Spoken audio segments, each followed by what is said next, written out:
కాంగ్రెస్ నుంచి మల్లన్న అవుట్ అయ్యాడు. ఓకే, అంతా బాగానే ఉంది. ఇది ప్రీ ప్లాన్డ్ స్కెచ్ అని చెప్పి కొందరు అంటారు.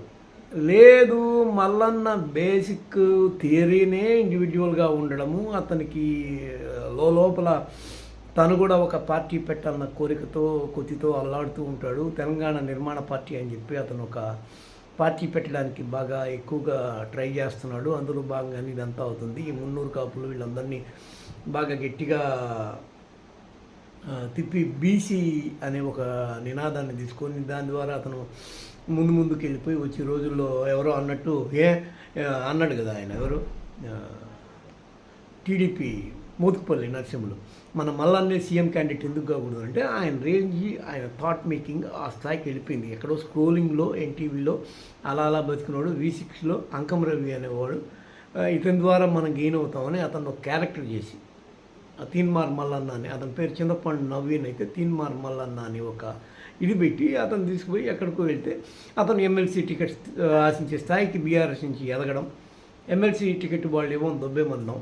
అక్కడి నుంచి అతను విచిత్రమైన విన్యాసాలు, పాత గవర్నమెంట్లో ఉన్న కబ్జా కాండాలు వీటన్నిటిని బయట పెట్టడము, వాటి ద్వారా నిదానంగా క్యూ న్యూస్ అని దాన్ని ఏర్పాటు చేసి రోజు 10,000 మంది చూసే విధంగా తయారు చేయడము, తద్వారా అతను పార్టీలకు అతీతమైన ఒకనొక పబ్లిక్ వాయిస్ అయిపోయాడు. మేము గజ్వేల్లో గ్రౌండ్ రిపోర్ట్కి వెళ్తే ఒక ముసలమ్మ, నేను ఈ విధంగా అయ్యా మీ దగ్గర తీన్మార్ మల్లన్న నెంబర్ ఉందా అని అంటే, ఏమమ్మా అంటే నాది ధరణిలో 1 ఎకరం పోయింది, దాని మీద నాకు కొంత తీన్మార్ మల్లన్న దగ్గరికి పోయి అది పంచాయతీ చేయించుకోవాలంటే అతను ఒక ప్రజా న్యాయమూర్తి అయిపోయాడు. అక్కడ వరకు వెళ్ళిపోయాడు. సరే, ఇప్పుడు ఎమ్మెల్సీ కూడా మనందరం కలిసి తీన్మార్ మల్లన్ని గెలిపించుకోవాలని డైరెక్ట్గా రేవంత్ రెడ్డి స్టేట్మెంట్ ఇస్తే, ఈరోజు రేవంత్ రెడ్డి ముడ్డు కిందకే నీళ్లు తెచ్చే విధంగా తీన్మార్ మల్లన్న ఏమన్నాడు, రెడ్లలో the last CM Revanth Reddy కావాలి అన్నాడు. అక్కడతో కాకుండా రెడ్లు ఏమన్నా పెద్ద పుడింగులా, రెడ్లు అనేవాళ్ళు అసలు ఇక్కడ వాళ్ళు కాదు, వెలమలు ఇక్కడ వాళ్ళు కాదు. మొన్నటి వరకు వెలమ గవర్నమెంట్ ఉంటే వెలమల ఎంతమంది ఉన్నారని నెంబర్ వేసి దాంతో చెడు కూడా ఆడుకున్నాం మల్లన్న. ఇప్పుడు రెడ్లను టార్గెట్ చేశాడు. రెడ్లు అనేవాళ్ళు మన భూములు కవులు తీసుకొని లాస్ట్కి వాళ్ళు మనమల పుట్టే ముంచారు, బీసీలు అందరం మనం ఎదగాలి, ఏమి హెలికాప్టర్లో మేము తిరిగితే తప్పేంది, హెలికాప్టర్లో కొంటాము అనే రేంజ్కి వెళ్ళాడు. అయితే ఇప్పుడు ఇక్కడ 2 పాయింట్లు డిస్కషన్కి వస్తున్నాయి. ఒకటేంటంటే ఇది మల్లన్న నిజంగా తీరిక చేసుకున్న ఒకనొక బ్యాక్గ్రౌండా, లేకపోతే ఆల్రెడీ ప్రీప్లాన్డ్గా జరుగుతున్న ఒక వ్యవహారమా.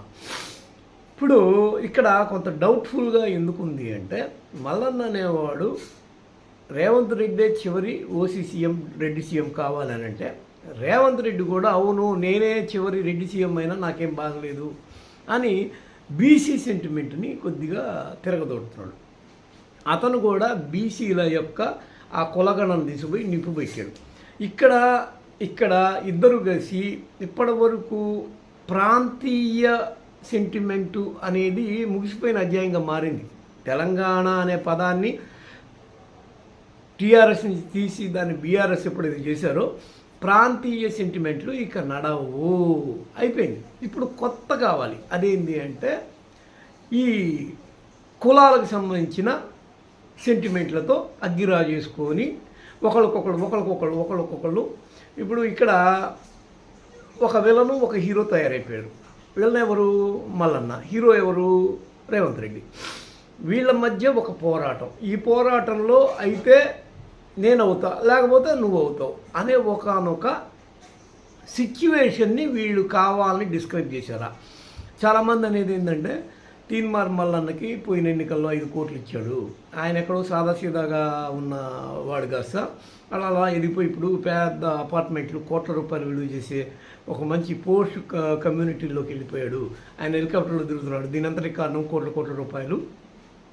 ఒక రోజుల్లో 10 రూపాయలకు నాకు ఛాయ్ పైసలు వేయండి అని అడిగినోడు ఈరోజు హెలికాప్టర్లో తిరుగుతున్నా అంటే దీని వెనకాల ఫండింగ్ ఉంది, బ్యాక్గ్రౌండ్ ఉంది అని ఒక అభిప్రాయం ఏర్పడుతున్న సమయంలో తీన్మార్ మల్లన్న అనేవాడు ఈ రోజున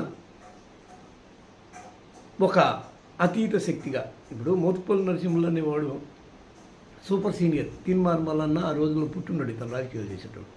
మా సీఎం క్యాండిడేట్ బీసీలు ఎస్సీలు ఎస్టీలు అందరి తరఫున నువ్వే ఎందుకు కాకూడదు, మా ఇంటి అల్లుడు వాడు అని ఎవరు డైరెక్ట్గా మాదిగోళ్ళ అమ్మాయిని చేసుకున్నాడు అని డైరెక్ట్గా మనకిష్టం మాదిగా అన్నాడు.